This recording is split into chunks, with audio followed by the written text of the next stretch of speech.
India में आपका हार्दिक स्वागत है। आज हम गाजीपुर 8 महीने लगातार होने को जा रहे हैं, लेकिन सरकार की सेहत पसंद नहीं हुआ। हमारे बीच में चित्तार सिंह बाजवा जी जो आए दिन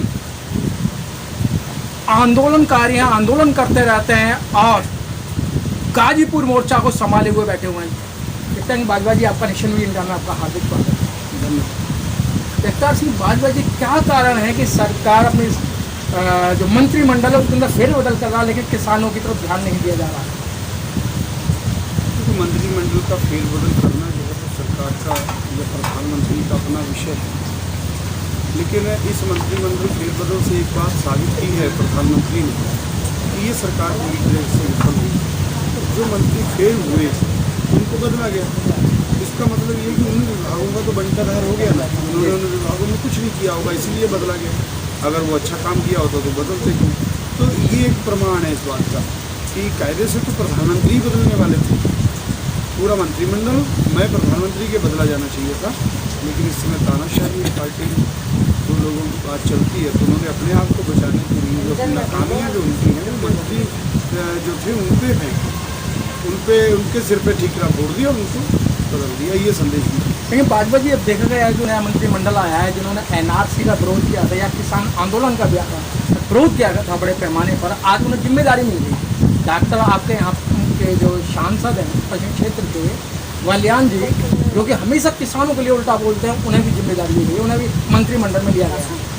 हमारी भारतीय जनता पार्टी की संस्कृति है, जो गलत बोलेगा, जो गालियाँ देगा, जो गुंडागर्दी करेगा, जिसके ज़्यादा मुकदमे होंगे वो उसको उतना ज़्यादा वजन देंगे। जो गृह मंत्री बने, गृह राज्य मंत्री, उन पर बताते हैं कि लूट डकैती बलात्कार न जाने किसको मुकदमे।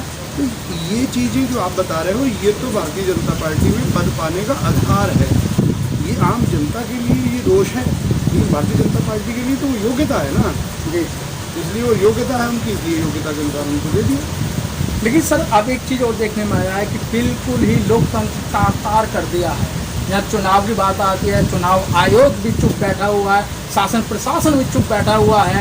आप देख रहे हैं एक महिला का एक तरफ कहा जाता है बेटी बचाओ बेटी पढ़ाओ का नारा दिया जाता है, और वहीं एक महिला का चीरहरण होता है, सरेआम चीरहरण हो रहा है। वो तो मुझे लगता है कि इनकी व्यस्तता रही होगी, या भारतीय जनता पार्टी के प्रवक्ताओं के विचार में ये बात नहीं आई।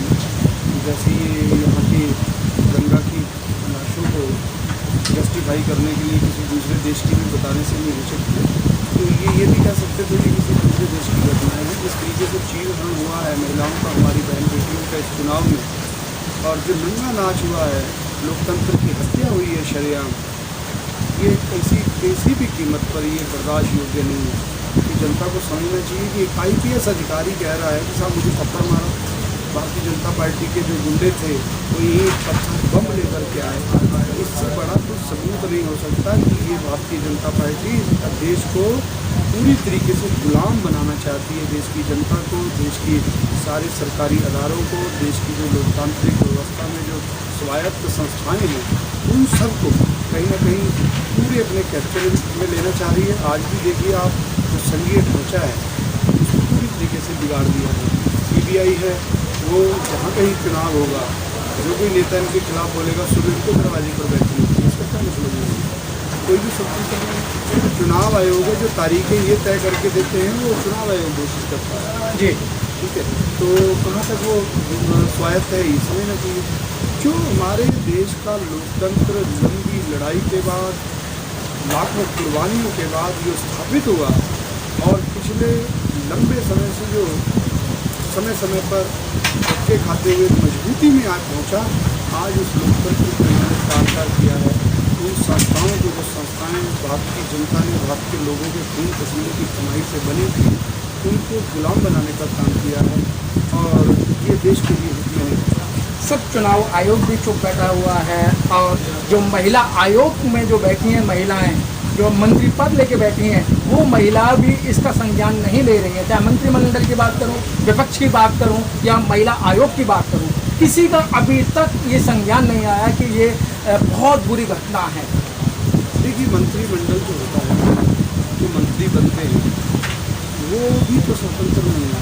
पहले जो लोकतांत्रिक व्यवस्था में आते थे तो जो मंत्री बनते थे उनकी अपनी काबिलियत होती थी, उनको जनता चुनती थी, लंबे अनुभव के बाद वो मंत्री बनते थे।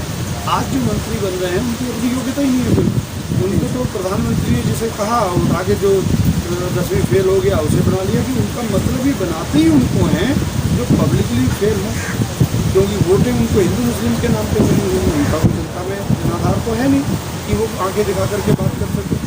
इसलिए वो मंत्री भी इस समय गुलामी के दौर में है, प्रधानमंत्री के सामने, गृहमंत्री के सामने वो बोल नहीं सकते क्योंकि उनका जनाधार नहीं है।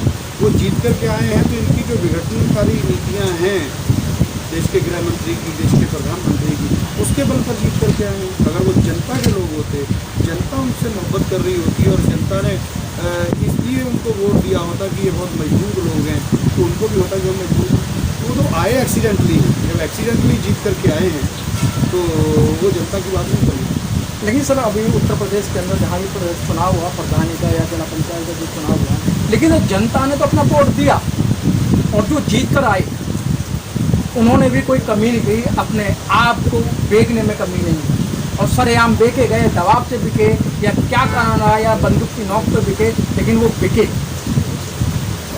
आप इसको बिके कह सकते हैं, हम ये कह सकते हैं कि बंदूक की नोक पर उनको अपनी तरफ किया गया और ये आरोप ना लगे कि इन्होंने साहब हमने ज़बरदस्ती उनको अपनी तरफ किया, उनको कुछ पैसे ज़बरदस्ती दे दिए गए, लोगों में ये जाएगी बिके जैसे आप कह रहे हो जी, कोई नहीं बिका।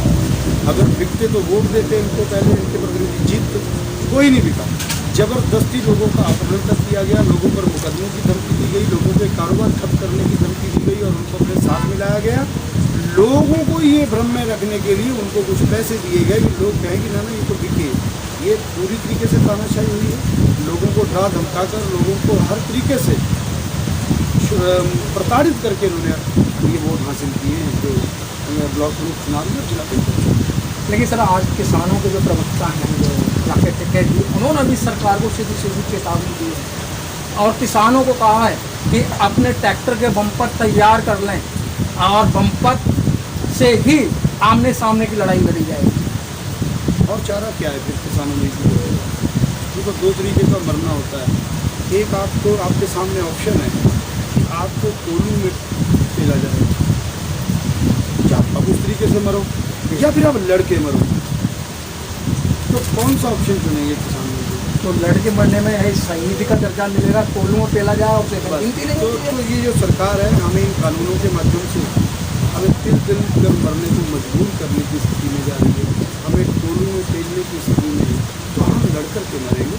आज गैस सामने जब कहा है तो बिल्कुल ठीक कहा है। संयुक्त किसान मोर्चा का जब भी ऐलान होगा, जो भी ऐलान होगा, जो संयुक्त किसान मोर्चा के हमारे लीडरान हैं, जैसा कि गैस साहब ने कहा है, तो पूरी तरीके से ट्रैक्टर भी तैयार है, लोग भी तैयार हैं।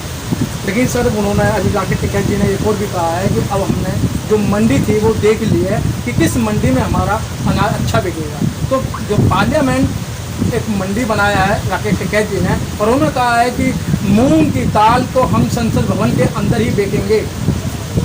देखिए, जब प्रधानमंत्री उसी संसद में कहते हैं कि एमएसपी था, एमएसपी है, एमएसपी रहेगा, इसका मतलब ये है कि जो न्यूनतम समर्थन मूल्य है उस पर हमारी फसल बिक्री की गारंटी देश के प्रधानमंत्री दे रहे हैं और संसद में खड़े होकर के दे रहे हैं।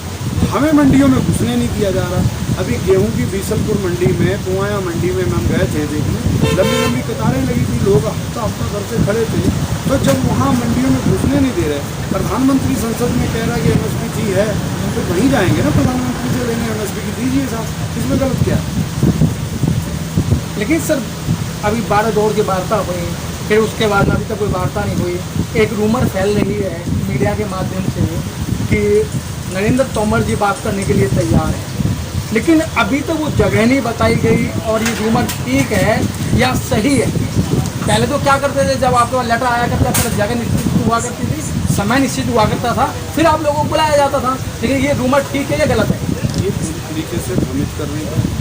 नरेंद्र तोमर जी के सारे स्टेटमेंट आप सुन लीजिए, तो वो ये कहते हैं कि हम बात करने के लिए तैयार, और उसके बाद में कहते हैं कि कानून वापसी के अलावा कोई विकल्प हो तो वो हमारे पास लेकर के आए। हमारे पास दूसरा कोई विकल्प नहीं है, हम कहाँ जाएँ? तो सशर्त बात नहीं हो सकती। नरेंद्र सिंह तोमर भी, जो ये दो लोग प्रधानमंत्री और गृह मंत्री जितना भी कुछ चाबी भरते हैं उतना भी बोलते हैं।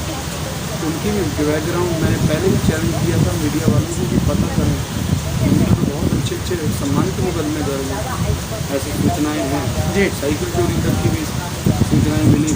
कितना सच है, आप जैसे मीडिया बंधुओं के लिए खोज का विषय करिए, सब पता चल जाएगा कि कैसे कैसे लोग आकर मंत्रिमंडल में बैठे इस लोकतांत्रिक व्यवस्था का दुरुपयोग करके। ठीक सर, बहुत बहुत धन्यवाद sir. Press the bell icon on the YouTube app and never miss another update.